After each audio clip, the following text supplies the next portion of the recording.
प्रिय साथियों नमस्कार। आप सभी दोस्तों को जय सिया राम। मैं पंडित सौरभ शुक्ला आप सभी दोस्तों को रामनवमी की ढेर सारी शुभकामनाएं देता हूं। दोस्तों, यह रामनवमी त्योहार जो है यह हिंदुओं का पवित्र त्योहार कह सकते हैं। यह बहुत ही पवित्र त्योहार माना जाता है और इसको मार्च या अप्रैल में नवमी के दिन, कहने का मतलब नवरात्र के 9वें दिन यह त्योहार मनाया जाता है। भगवान श्री रामचंद्र जी का जन्म हुआ था, इसी उपलक्ष्य में यह त्योहार मनाया जाता है। भगवान श्री रामचंद्र जी के जो गुण हैं, यह गुण अगर इंसान 5 गुण अपने जीवन में ला दे तो जीवन में किसी भी प्रकार का कलह उसके जीवन में कभी नहीं आ सकता। तो पहला कि जैसा कि आप सभी दोस्त जानते हैं, भगवान राम विषय परिस्थितियां, कहते हैं ना, कितना भी विषम परिस्थितियां आ जाए लेकिन इंसान को डगमगाना नहीं चाहिए। उसी प्रकार भगवान राम विषम परिस्थितियों में भी नीति समझते रहे। उन्होंने वेदों और मर्यादा का पालन करते हुए सुखी राज्य की स्थापना की। स्वयं की भावना व सुखों से समझौता कर न्याय और सत्य का साथ दिया। फिर चाहे राज्य त्यागने वाली का या बाली का वध करने का या रावण का संहार करने या सीता को वन भेजने की बात ही क्यों ना हो। जानिए भगवान राम के 5 ऐसे गुण जिनकी वजह से जीवन में हर इंसान अपनी सफलता को बहुत ही कम समय में प्राप्त कर सकता है। तो पहला क्या है? असहनीय, कहने का मतलब सहनीय व धैर्यवान। सहनशीलता व धैर्यवान भगवान राम का विशेष गुण है। कैकेयी की आज्ञा से 14 वर्ष वन में 14 वर्ष बिताना, समुद्र पर सेतु बनाने के लिए तपस्या करना, सीता को त्यागने के बाद राजा होते हुए भी सन्यासी की भांति जीवन बिताना उनकी सहनशीलता की पराकाष्ठा है। यह हर इंसान को बहुत ही बेहतर तरीके से समझने की और अपने जीवन में इसको उतारने की जरूरत पड़ती है। और दूसरा, दयालु व बेहतर स्वामी। भगवान राम ने दया कर सभी को अपने छत्र छाया में लिया। उनकी सेना में प्रभु, जैसा कहते हैं ना, पशु मानव व दानव सभी थे और उन्होंने सभी को आगे बढ़ने का मौका दिया। सुग्रीव को राज्य, हनुमान, जामवंत व नल नील को भी उन्होंने समय समय पर नेतृत्व करने का अधिकार दिया। दोस्त केवट हो या सुग्रीव, निषाद राज या विभीषण, हर जाति हर वर्ग के मित्रों के साथ भगवान राम ने दिल से करीबी रिश्ता निभाया। दोस्तों के साथ उन्होंने स्वयं संकट कई झेले। जैसा कि आप सभी दोस्त जानते हैं, जीवन में अब चल रही कई प्रकार की जातिवादिताएं जो नेताएं लोग फैलाते हैं, जिसमें हम सभी लोग आके अपना समय बर्बाद करते हैं और अपना ही पूरे तरीके से नुकसान पहुंचाते हैं। ये सब नेता, जैसा कह सकते हैं, नेता विधायक मंत्री के टुल्लू मुल्लू काम, कहने का मतलब ये हम लोग को लड़ाते हैं आपस में, हर चीजों से भगवान के प्रति दूरवान कहते हैं। दूरवान बनने का मतलब यह है कि भगवान से घृणा रखवाते हैं, जिससे हमारा जो जीने का एक तरीका है, लहजा है, वह पूरी तरीके से खत्म हो जाए और हमारा जीवन एक नर्क के तरीके से आगे बढ़ता जाए और एक समय आने के बाद हम लोग इतने बड़े गच्चे में फंस जाएं कि हमको खुद ना पता चले कि हम कर क्या रहे हैं। तो आइए जानते हैं बेहतर प्रबंधन करना।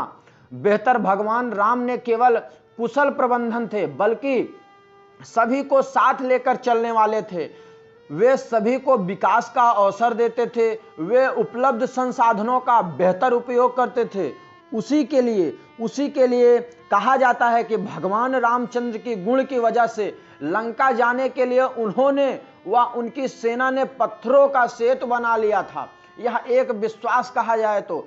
आदर्श भाई, भगवान राम के 3 भाई लक्ष्मण, भरत व शत्रुघ्न सौतेली मां के पुत्र थे, लेकिन उन्होंने सभी भाइयों के प्रति सगे भाई से बढ़कर त्याग और संपूर्ण का भाव रखा और स्नेह दिया। यही वजह थी कि भगवान राम के वनवास जाते समय लक्ष्मण उनके साथ वन गए और राम की अनुपस्थिति में राजपाट मिलने के बावजूद भरत ने भगवान राम के मूल्यों को ध्यान में रखकर सिंहासन पर राम जी की चरण पादुका रखकर जनता को न्याय दिलाया। भरत के लिए आदर्श भाई, हनुमान के लिए स्वामी, प्रजा के लिए नीति कुशल व न्याय प्रिय राजा सुग्रीव व केवट के परम मित्र और सेना को साथ लेकर चलने वाले व्यक्तित्व के रूप में भगवान राम को पहचाना जाता है।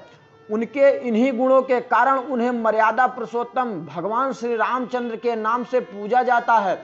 सही भी है, किसी के गुण व कर्म ही उनकी पहचान बनाते हैं। जैसा कि आप सभी दोस्त जान रहे हैं, आए दिन भगवान को लेकर कई प्रकार की ग्रंथियां फाड़ दी जा रही हैं। ये नेता, ये कहने का मतलब, या स्वयं साक्षात इनको रावण कह सकते हैं या कंस कह सकते हैं, लेकिन कहा यह भी जाता है कि सत्य के साथ असत्य जरूर आता है। उसी प्रकार ये असत्य पापी कह सकते हैं। यह लोक का भी दीप्तिमान बहुत ही जरूरी होता है, तभी हर इंसान को पता चल पाएगा कि पाप क्या है और सही क्या है। कहने का मतलब पाप और सत्यता में पता नहीं चल पाता है। इसी वजह से समय समय पर भगवान इन लोगों का जो चलता हुआ बाजार कह सकते हैं या चलती हुई साम्राज्य मिटाने के लिए वह कहीं न कहीं भगवान रूपी अपना कुछ न कुछ रूप बना के इस लोक पे आते हैं और इनका पूरी तरीके से अंत करते हैं। तो हमारे इस वीडियो के माध्यम से यही है कि सभी भाई एक होकर रहें, किसी भी प्रकार का मतभेद आपस में ना पालें, जिससे हमारे आने वाली पीढ़ियां नरक की ओर बढ़ती जाएं और एक समय ऐसा आ जाए कि हमारा देश, पूरा हिंदुस्तान पूरी तरीके से कह सकते हैं रावण के लंका के समान हो जाए और सब पापी हो जाएं। तो कहने का मतलब पापी के बीच में भगवान राम का उदय हुआ है। कह सकते हैं कई रूपों में जन्म लिया गया है जो सर्वनाश कर रहे हैं, लेकिन हम लोग भी साथ दें। और वीडियो के जरिए हम खुल के नहीं बता सकते हैं, लेकिन पाप काफी बढ़ गया है पृथ्वी पर और हम लोग को ही मिटाने के लिए आगे बढ़ना होगा, जिससे हमारा देश और हमारी प्रजा और कह सकते हैं हमारी माताएं बहन सेफ्टी से घर में जी सकें। तो सभी को जय सिया राम। अगर आप चैनल पर नए हैं तो चैनल को सब्सक्राइब जरूर करिएगा दोस्तों, जिससे आने वाला हर वीडियो आप तक जरूर पहुंचे। अगर आपको किसी भी प्रकार की समस्या है तो आप संपर्क कर सकते हैं। और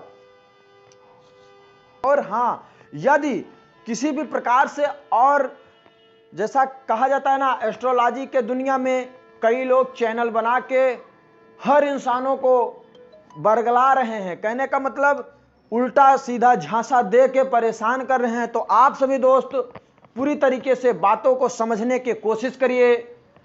कोई भी व्यक्ति, चाहे हम हो या कोई हो, अगर मेहनत करेंगे तभी पाएंगे। कोई एक वक्त की रोटी नहीं देगा समय आने के बाद, समय खराब होने के बाद। तो हर इंसान को चेतना है और अपने अंदर भगवान श्री राम को जगाना है, जिससे हमारी सनातन धर्म जो है वह प्रबलता की ओर बढ़े और हम लोग एक अच्छे मार्गदर्शन कर सकते हैं, भगवान के नजरों में आगे बढ़ सकें। तो आशा करते हैं आपको वीडियो बहुत ही अच्छा लगा होगा। तो कमेंट में जय श्री राम अवश्य लिखिएगा। आपका भगवान श्री रामचंद्र जी की कृपा से आपके सारे दुख दूर हो जाएंगे। तो सभी को जय सिया राम, हर हर महादेव।